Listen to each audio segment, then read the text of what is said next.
Okay, 3, 2, 1.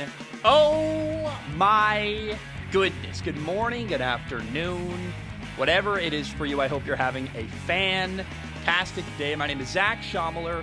This is Strong Opinion Sports, episode 461. What day of the week is it? It's a Tuesday now. So it's Tuesday morning for you guys. It is almost 1 a.m. for me. This should come out early morning, Tuesday morning. I love you. I appreciate you. I'm very excited. Let's talk about something that happened last night, Monday night. Big news to start the show. Aaron Rodgers made an Instagram post last night. I'm going to read you the entire thing. I think it's incredibly noteworthy. Aaron said, "Here's some hashtag Monday night gratitude for some of the incredibly special people in my life with some pictures from the last beautiful year. At Shailene Woodley, his former ex-fiance. Thanks for letting me chase after you the first couple months after we met. And finally letting me catch up to you and be part of your life. Thanks for always having my back, for the incredible kindness you show me and everyone you meet, and for showing me what unconditional love looks like. I love you and I'm grateful for you. To the man I got to share the quarterback room with every day. To the men I got to share the quarterback room with every day. Matt, Nathaniel, Luke Getzey, Nathaniel Hackett, Matt LaFleur, Jordan Love, Kurt Benker. You guys made every day so much fun, and I'm so thankful for the daily laughs and stress relief you brought me every week of the year. I love you guys." To the Friday night crew at I assume Randall Cobb's wife, Ada Cobb, Randall Cobb, Frankie Shebby, David Bakhtiari. I loved every moment we got to spend together this year. Your love and support was overwhelming, and I cherish the friendships I have with each of you. Who's Ada Cobb? Yeah, that looks like, it appears to be Randall Cobb's wife. To my teammates, past and current, you are the icing on the beautiful cake we call our job, football. The friendships that we have will transcend our collective time in this game, and I am so thankful for the role that each of you have played in making my life that much better. I love you guys and cherish the moments we've made. To everyone else, spread love and gratitude, you beautiful people, and read a book once in a while too while you're at it. Love and peace, and then 2 hearts. I really love that Instagram post. What's going on there? A lot of people are like, oh, Aaron's retiring. Oh, no, Aaron's going to leave the game. I don't think this is Aaron Rodgers retiring. If reports are correct, it sounds like recently Aaron Rodgers' engagement got called off, whether that was his decision or Shailene Woodley's decision. Who knows? He is the one posting he still loves her, so it kind of gives me a clue it probably was her. I'm a guy, I recently called off an engagement. So I think I understand a little bit what that's like to feel really committed to someone and have an engagement on the horizon, or I guess a marriage on the horizon, and then have the relationship go away. When I read that post from Aaron Rodgers, I don't hear a guy retiring or I hear a guy having an emotional night. Probably fighting through some demons, probably hanging out, reflecting, trying to channel negative energy into something positive, which is, like, I think being gracious and kind is one of the most not only helpful ways to get through something, it also kind of can be a sign of someone having a hard time. I know in the hardest times of my life, I've had a lot more empathy for people than ever before. Like, when I'm going through something, I see a homeless guy on the street and I look at him a little differently. I'm like, man, you're going through something too. I get it. And I think this post from Aaron is a sign of a guy in a very relatable way, again, fighting through a little bit of demons. That's all speculation, but he's a guy who's getting ready to probably leave his football team, having a relationship come to an end. It's a very wistful late night post. And I love the opening picture is that gratitude is wine for the soul. Go on, get drunk. So he thanked Shailene Woodley's ex-fiance, the quarterback room, his close friends, the Friday night crew. He's sharing love. I like it. I don't think Aaron Rodgers is going to retire. I think he still has something to prove in the NFL. And I want to see him win another Super Bowl, or at least go somewhere else and pursue one. And I think his time in Green Bay is likely done. He seems like he wants to be done. But there's a big difference between hating someone and wanting to leave. I don't think Aaron Rodgers hates Green Bay. I think he just wants a fresh start. That's okay. I think actually, I moved 2,500 miles across the ocean to start a new life.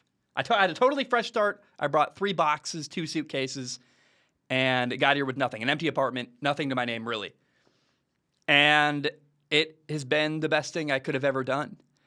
There is something really powerful about moving away, having a fresh start, and resetting your life. And I think Aaron kind of looks at that and is excited by that. I've been very critical of Aaron in the past, and I stand by the criticisms I've made of the guy. But the one thing I really can understand is a guy who, I don't think he hates Green Bay, but he wants to leave. He wants to give a go of it somewhere else. And when you have a fresh start, that can be really fulfilling and really energizing and really bring a lot of new love back to the things you're doing. And so I hope Aaron Rodgers leaves Green Bay, not because of anger or a negative emotion, but because I think it'll help him find some peace and kind of find a new way to pursue his NFL career and hopefully enjoy it even more.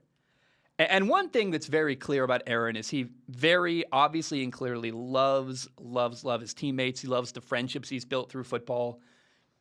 That's undeniable. And I just have a lot of soft-hearted tenderness for Aaron Rodgers. I know that this post, again, is a sign of a guy kind of wistful, kind of, I think, trying to share something positive despite, I think, a little bit of heartache in there.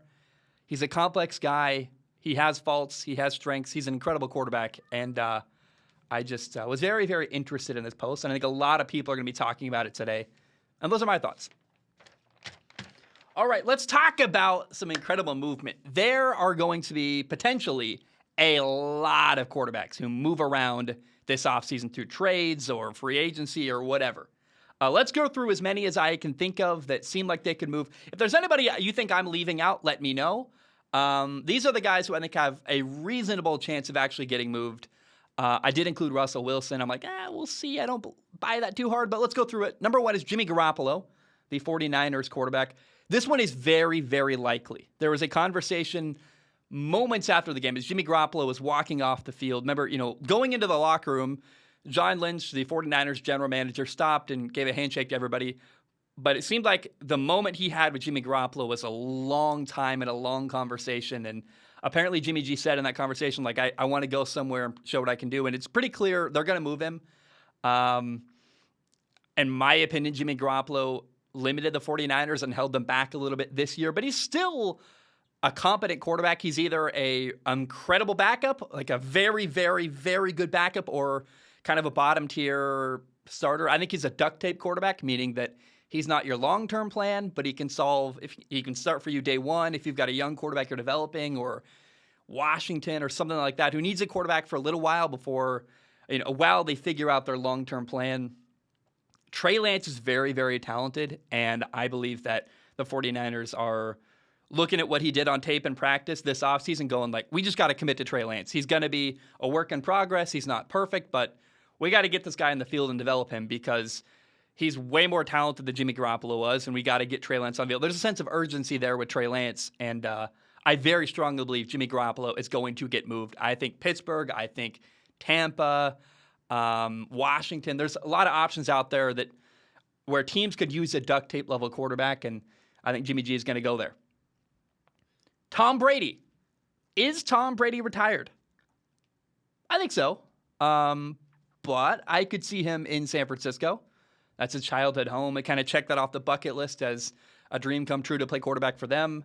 They need a quarterback. At least Jimmy Garoppolo appears to not be the answer. So whether it's Trey Lance, I think they're going to go with Trey Lance. But I could see a world where Tom Brady comes out of retirement, gets traded there. They trade Jimmy Garoppolo for Tom Brady, and Tampa gets a starting quarterback. The 49ers get one more year without Trey Lance, but 1 year with a really good quarterback, Tom Brady, who could push them over the top to a Super Bowl. Remember, they had a deep playoff run, were very capable. I think maybe Indy, you trade Tom Brady to Indy, that could happen. Maybe if Denver couldn't get Aaron Rodgers, Brady could come out of retirement, go there. I don't think Tom Brady is going to play in Tampa next year. You cannot force Tom Brady to play for you. If the Buccaneers refuse to trade him, he'll just say, well, I'm not playing, I retire. If he was going to play in Tampa next year, he wouldn't have done what he did and make a long statement and say goodbye to the team. And if his career does continue anywhere, it will not be in Tampa, in my opinion. But I think he's probably retired.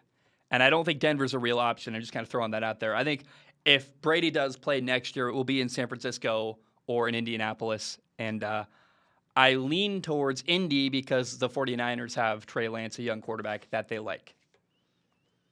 Let's talk about Indy. How about Carson Wentz? It appears like the Indianapolis Colts are done with Carson Wentz in Indy. They're just like, look, we did it for a year. It didn't work. He didn't elevate our team the way we thought he would. I thought that the two biggest moves last offseason were the Rams getting Matthew Stafford and the Colts getting Carson Wentz. It appeared to me like Carson Wentz would have an impact on the Colts and elevate them to a Super Bowl level. It didn't happen. It worked for Stafford. It didn't work for Carson Wentz. The Colts are very frustrated. I am curious where he could go. Who wants Carson Wentz? Like, where could he go that a team will actually want him to play for them? I think Tampa is an option. Maybe you trade him for Deshaun Watson. Because here's the thing. You can't just trade Carson away. You got to get a quarterback in return. Like, Indy can't have no quarterback for next year. Carson's better than nothing. So who has a quarterback they can trade in return for Carson Wentz? I think if you make a massive deal and maybe you trade Russell Wilson, a couple first-round picks, Quentin Nelson, something like that is potentially possible. Aaron Rodgers, maybe. I think the most likely answers are Tom Brady or a Matt Ryan or Deshaun Watson. But look, the Colts are going to have a hard time moving him because the problem is who really wants him and who has a quarterback they can give to Indy in return for him. So, Indy's going to have to make a big offer to get rid of Carson. They're going to have to, to upgrade at quarterback from Carson Wentz to a guy like Russell Wilson will require a lot of draft capital in that trade. You've got to give up a lot to Seattle to get a guy like Russ. So, we'll see what happens there. How about Russell Wilson? Will he get traded out of Seattle? I would be absolutely shocked if that happened. But his name does keep coming up. I saw a report the other day. Apparently Washington is pushing really hard to get him. That'd be kind of fun to see him go from Seattle to Washington, the two Washington teams in the NFL.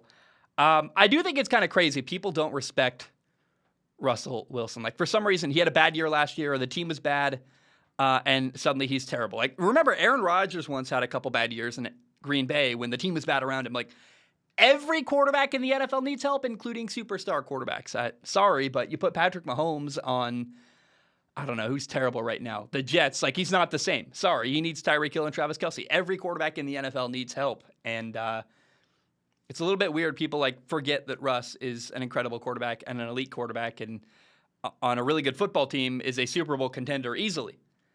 I would love to see Russ on a good team. He's 33 years old. I really believe in the guy. I think he's kind of wasting good years in Seattle. I think he already wasted a majority of the prime of his career in Seattle with a team that wasn't supporting him very well.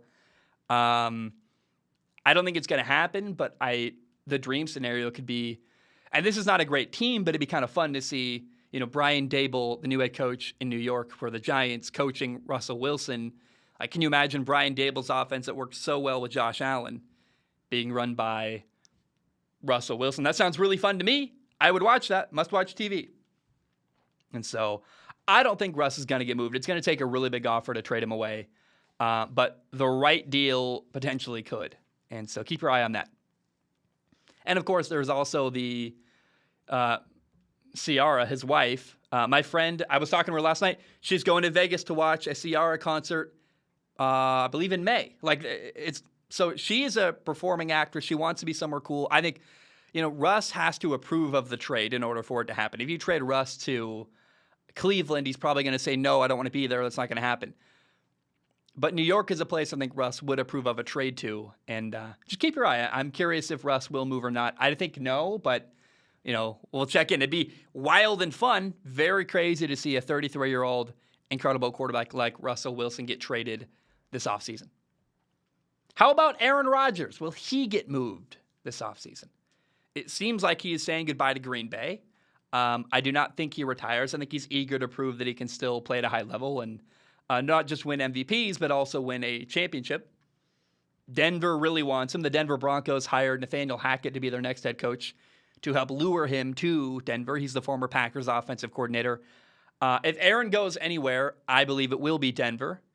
Indy's a dark horse. I could see the Colts trading, Carson Wentz and a couple big players or picks or something like Carson Wentz and Quentin Nelson and Darius Leonard, maybe. I don't know, something like that.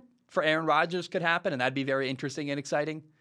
I think Aaron will move, but I think it's most likely just to Denver. It's the only option really for him to go to. It's kind of a crazy year where no one really feels safe in the NFL. Unless you're a young quarterback who just got drafted like Trevor Lawrence or Zach Wilson or Mac Jones, like it's too early to give up on a guy like that. Or like, Justin Fields is safe in Chicago, for example. Or these really young superstar quarterbacks like Joe Burrow, Patrick Mahomes, Josh Allen, Justin Herbert.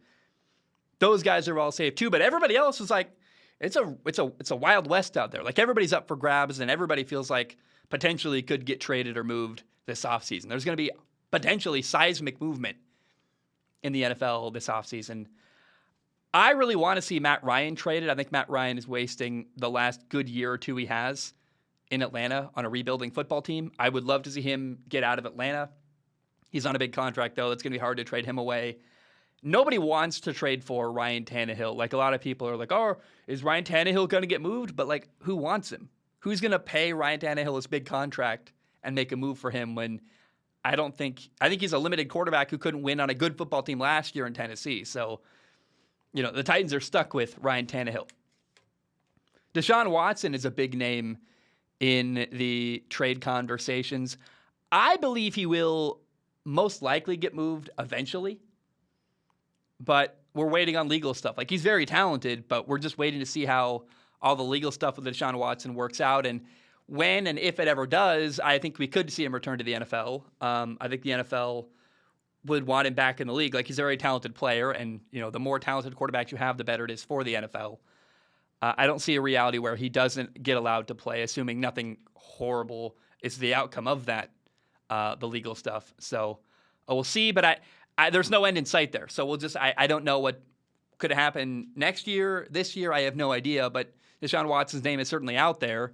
But no one's going to make a move for him until his future is, fully cemented and he has a chance to really come back to the NFL. Like, it's too risky to make a big trade for him and then have him get kicked out of the league or suspended for 2 years or something crazy like that.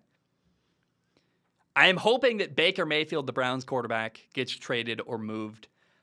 He had a bad year in Cleveland, and they're a football team that is capable of winning. They're ready to win. He was the problem last year. Like, I'm sorry. I like Baker. I don't hate the guy. But he needs, at minimum, a fresh start. Like, he's actually in danger of being a bust, where he reminds me a little bit of Mark Sanchez, a guy who had some early success, is okay, did some good stuff, but probably isn't going to have any long-term success in the NFL. And that's sad, because Baker, I think, is capable of working in the NFL. He hasn't worked in Cleveland. And so I don't know where he could go. I think a team, if you could convince Seattle to trade, Russell Wilson for Baker Mayfield and then a couple other players, and if you can help Seattle rebuild their football team, give them Baker, who at minimum can be a duct tape quarterback for a year or two while you figure out your long-term plan. I could see something like that happening, but it's going to be hard for Cleveland to trade Baker and get an upgraded quarterback, given how bad Baker has played last year. Now, there are 3 quarterbacks that could get moved that are, I think, very unlikely, but not impossible. And so I hear their names brought up a lot. They're worth mentioning. Number 1 is Derek Carr, the Raiders quarterback. A lot of people I see, he's not a top 5 quarterback, and because he's not incredible, he's on the trade block. It seems like they're like, well, we don't love him, but we like him. So a lot of NFL teams are like, hey, like Browns fans are like, could we trade Baker for Derek Carr? Vikings fans are like, could we trade Kirk Cousins for Derek Carr? Like, a lot of people want Derek Carr because he's better than most quarterbacks, and it seems like there's actually a shot he could get moved. I don't think he gets traded, though. They got a new head coach, Josh McDaniels, in Vegas. I would imagine he's probably very excited to work with Derek Carr. Derek Carr is also the heart and soul of that Raiders franchise. They made the playoffs last year despite having a terrible year with a lot of controversy and problematic stuff off the field. They did that because of Derek Carr's leadership and what he brought to the team. I can't imagine Derek Carr not playing for the Raiders next year, but his name keeps getting brought up. It's worth mentioning. How about number 2, Kirk Cousins? Another quarterback who I don't think gets moved. Again, very similar to the Raiders. They just got a new head coach in Minnesota, Kevin O'Connell. I would imagine, again, he's excited to work with Kirk. Like, he got hired to get the most out of Kirk Cousins and the offensive potential in Minnesota with Dalvin Cook and Adam Thielen and Justin Jefferson.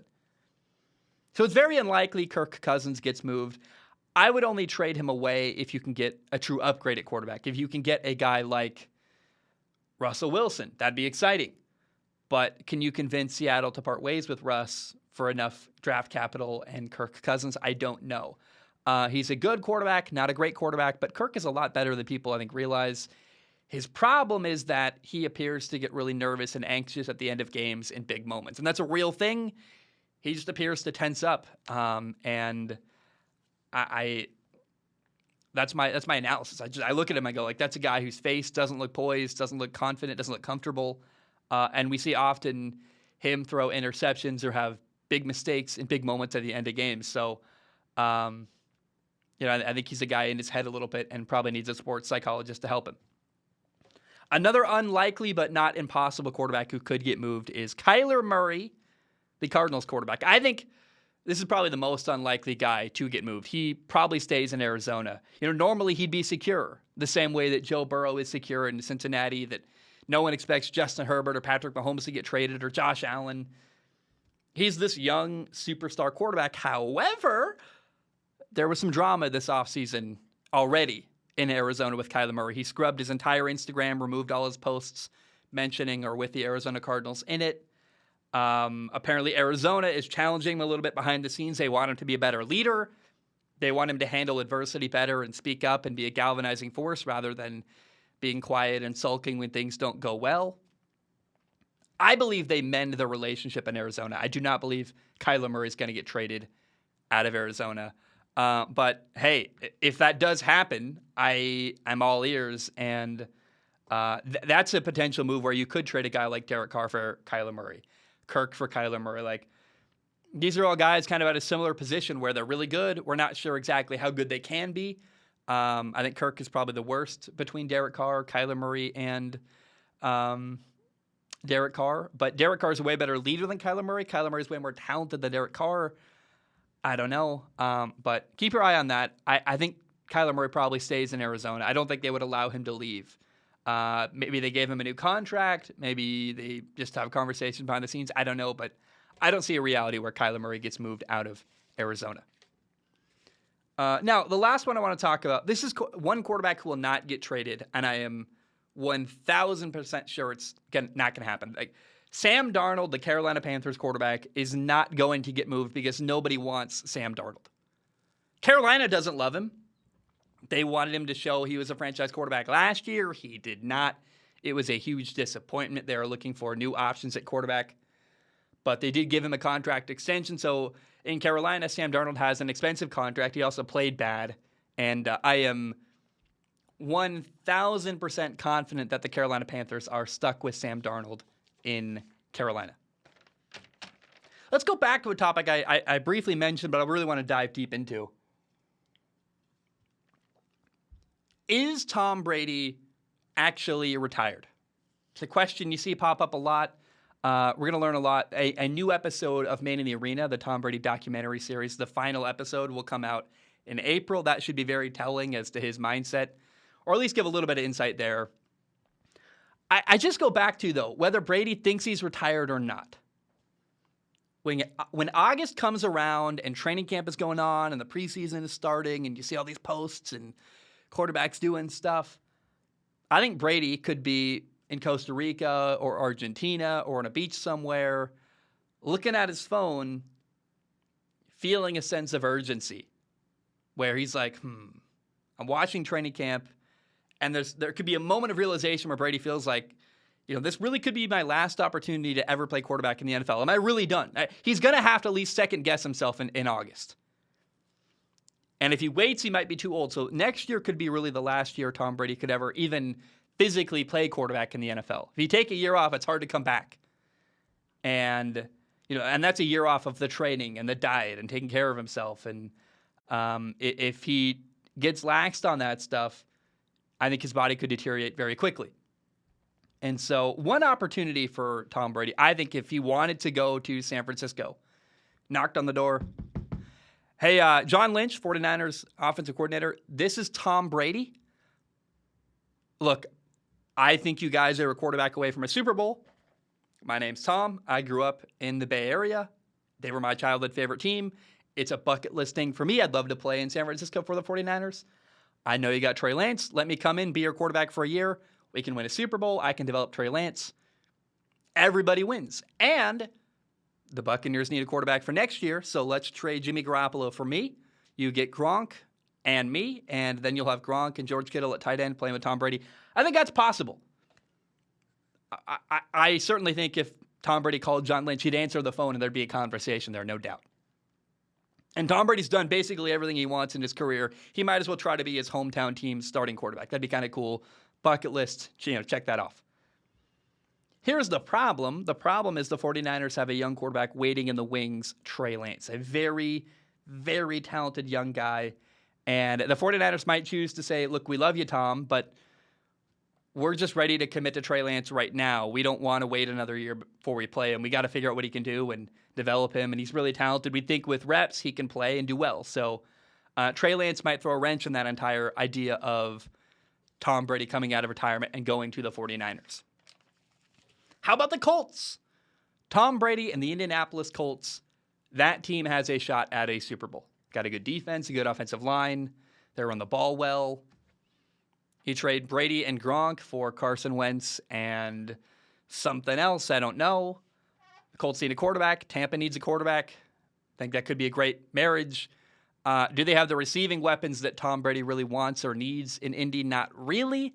Michael Pittman's pretty good. Although, look, the draft is coming up. You could make some moves in free agency if and look, I think Tom Brady would attract a good receiver or two in free agency if you went there. So I think Indy's not impossible for Tom Brady to play there next year. Denver, maybe, if they can't get Aaron Rodgers. I just really do not see Tom Brady going back to Tampa Bay. Tom Brady already left Tampa. He said goodbye. He made a whole Instagram post. And people will say, well, he's under contract to play for the Buccaneers next year. You can't force a guy to play for you. Tom Brady has so much power right now in the NFL. He knows his worth. If you say, Tom, we're not going to let you go somewhere else, he'll say, then I retire. I'm not going to play for you. And if you have a chance, if you're Tampa, you have no quarterback, or you can trade Tom Brady for Carson Wentz or Jimmy Garoppolo. Wouldn't you rather have Jimmy Garoppolo than nothing? I think that I don't see Tom Brady going back to Tampa, and I think Tampa, because of desperation at the quarterback position, would be willing to trade Tom Brady to get somebody else who can play for them next year and give them a shot at winning. So I'm going to call my shot right now.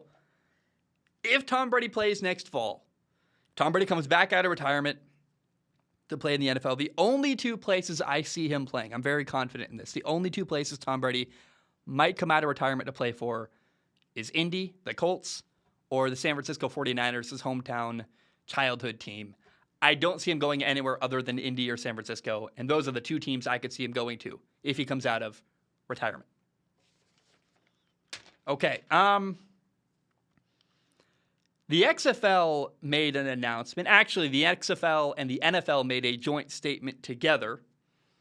And basically, it outlined how the XFL will test new ideas for the NFL. That's new rules, that's equipment, that's safety measures, officiating, all kinds of stuff. They're going to be a test bed for new NFL ideas. I made a connection when The Rock was on the field at the Super Bowl introducing the LA Rams and the Cincinnati Bengals. I said, remember, that's not just The Rock, the American actor, the star of Fast and Furious and Moana and all kinds of stuff. That's also The Rock, XFL owner, The Rock, introducing the Super Bowl. I was like, that points towards a collaboration potentially between the NFL and the XFL. They're already working together. You would have never seen the former owner of the XFL, Vince McMahon, at the Super Bowl introducing the Rams or the Bengals. I was like, that's interesting.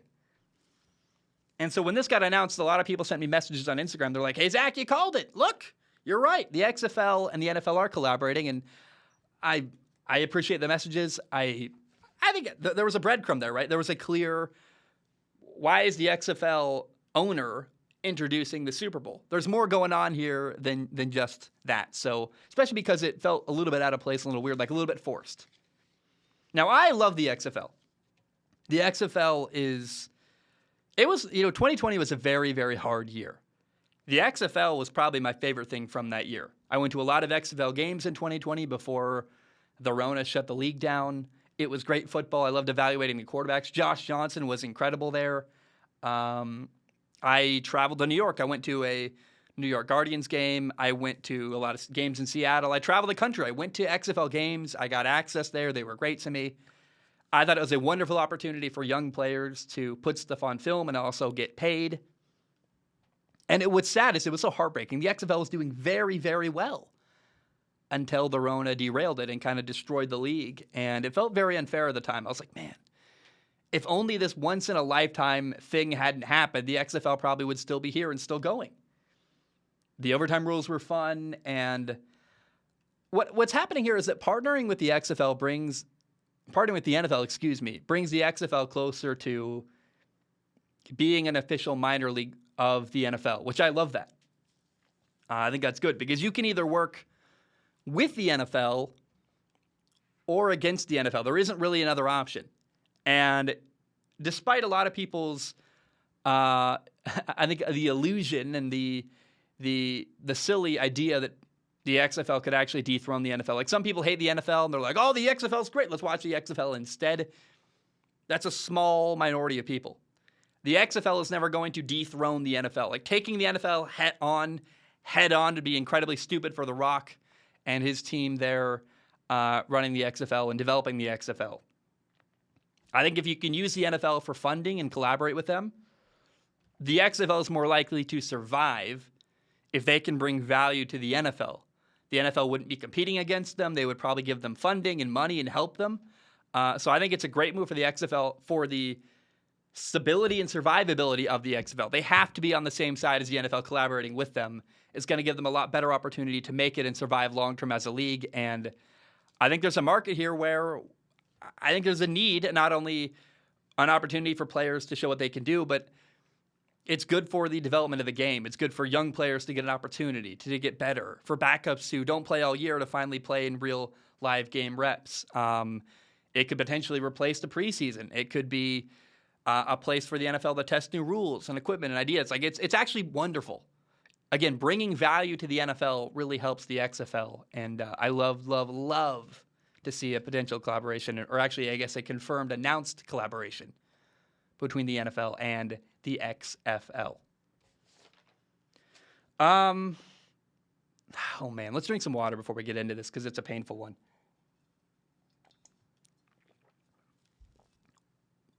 The NBA All-Star Game weekend just happened, and the All-Star Game, it wasn't that great. There was really no defense played, no intensity. It just felt like guys on the court screwing around and shooting threes and jacking up bad shots. And I was watching an interview with the late, great Kobe Bryant, and he was sharing his vision for the All-Star Game and what he liked about it. And he sold it as potentially the greatest pickup game of all time, which could be must-watch TV. And it's very sad because that attitude of Kobe Bryant is gone. We now have LeBron and Steph Curry, and it's guys kind of just screwing around. Nobody wants to get hurt, which I can't blame them there. Guys wanting to protect their bodies and not risk injury. But still, it's sad that nobody takes pride in their performance. Like, nobody's putting on a show in the NBA All-Star Game. And to really see the best players on the court competing against each other and giving full effort and intensity, that sounds really fun, but we're not going to get that anymore. It feels like the NBA All-Star Game is just kind of slowly dying on the vine. And there's nothing more, kind of telling about the death of the NBA All-Star Game than the NBA dunk contest, which is completely dead. The NBA dunk contest this year was boring. It was not very good. It was a disappointment, man. And 2016, in my opinion, was the peak of the NBA dunk contest, where you had Aaron Gordon against Zach LaVine, and it was fun. It was exciting. There were creative dunks, and it was just really cool. But remember, 2016 is a very different world than today in 2022. Now in a world with TikTok and cool dunks on YouTube and content creators whose entire job is to come up with cool, interesting, exciting, fun dunks on YouTube. Like, it makes the actual NBA dunk contest feel old, outdated, and a bit boring. And I think if you want to have a dunk contest, NBA All-Star Weekend, how about you invite the people on YouTube doing crazy stuff? Like, if you want to put on a show, invite the people that actually do it for a living to put on a show. Don't have backup NBA players who don't have very exciting ideas do boring bad dunks or miss dunks altogether. I don't know. It's the NBA All-Star Game either needs to die or have a massive seismic change, because it's just the All-Star Game isn't great, the dunk contest isn't great, and I appear it's just going to keep getting worse, not better. Like at this point, the NBA as a whole seems like the MLB, baseball as a whole feels like the only really intriguing, good, fun, exciting All-Star Game left, where guys play an inning or two, they give really good high-level effort for an inning or two when they play. They play 162 games. They're not afraid. What's one more? We're not going to be that afraid of getting hurt. I guess hockey's got a good All-Star Game too, but man, like the Pro Bowl was bad. The NBA All-Star Game was pretty bad. I'm feeling pretty discouraged about All-Star Games in general right now, and the dunk contest was just a really big sign of how far things have fallen for the NBA All-Star Game. Okay, I want to talk about Panthers head coach Matt Rhule. Panthers head coach Matt Rhule seems like a really good guy, a guy that I would love to play for, a guy with passion, who cares about his players. But he hasn't been winning in Carolina. In the last 2 years in Carolina, he went 5-11 and then 5-12. He's had a hard time hiring new people. He's viewed as a lame duck coach. People think he will be fired, so nobody wants to go work for him. Sam Darnold didn't really work. Joe Brady got fired. He was supposed to be the new exciting offensive coordinator. He failed as a Panthers OC. Matt Rhule was a good coach in college. He turned around Baylor. He turned around Temple. I like him. I have friends in Carolina. I think that Matt Rhule sounds like a great dude to work for. And in another life, I would love to go there and work for them. And I just wanted to share a little bit that I'm sad that it's not working for Matt Rhule in Carolina, because I think he's a guy with a good heart and good intentions who is unfortunately failing in the NFL. And I don't have much more to add to that. I just want to tell you I'm sad about that. It makes me I feel very bad about that, because I really was excited when he got hired, and I was so hopeful he could be a great coach in the NFL, and it's not working. And when you can't hire ideal people, like if you have people you're targeting to hire as your assistant head coach, as your assistant coaches, the quarterback coach, the receivers coach, the offensive line coach, the cornerback coach, if you can't hire people who are good hires and you got to go to your backup hire instead, it's really hard to build a team and turn things around. And it's just unfortunate the way that he's viewed right now as a lame duck coach, because it's really hindering any real chance he potentially has to turn around the Panthers franchise. Okay, remember when Van Jefferson's lady was having a baby the night of the Super Bowl? They named that baby Champ. Champ Curtis Jefferson. It's a fun name, very versatile. If Champ doesn't like the name Champ, he wants to go by something else, he could go by Curtis, could go by Curdy. Champ Curtis Jefferson, maybe just go by CC Jefferson. A lot of options there. I like the name, kind of a fun little story. And I want to end the show today by recommending you watch the TV show Ted Lasso. It's a sports show. It's on Apple TV. It's $5 a month for Apple TV. I even just used a 7-day free trial. I canceled it before the 7 days were over.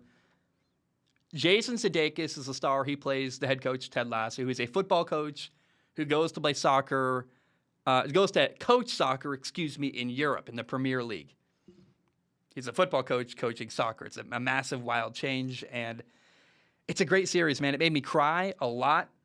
I put it up there with Friday Night Lights, where it's a lot more comedy than Friday Night Lights, but it's also very moving and has great characters. And if you are looking for something to watch right now, I cannot recommend you watch Ted Lasso enough. It's a great show, heartwarming, moving, made me cry, tears of joy, tears of sadness. It's very relatable for me and some of the stuff I've been through. And what a great show. Watch Ted Lasso. It's awesome, and I highly, highly recommend it. Guys, my name is Zach Schaumler. That's all I have. I love you. I appreciate you. I will see you again very soon. My best friend is coming into town on Wednesday to visit. He'll be here through March 1st. And so I will be working some while he's here. I'm going to work a little bit But just don't expect me to be putting out a ton of content between now and March 1st. I'll be putting stuff out slowly, like, we'll go hiking, and when he goes back to his place for the day, I'll probably come home and record an episode. But it's going to be sporadic. It's going to be spread out over a couple of days. I got some film analysis stuff. I got the next episode, 462, basically all outlined and pretty much prepared to go.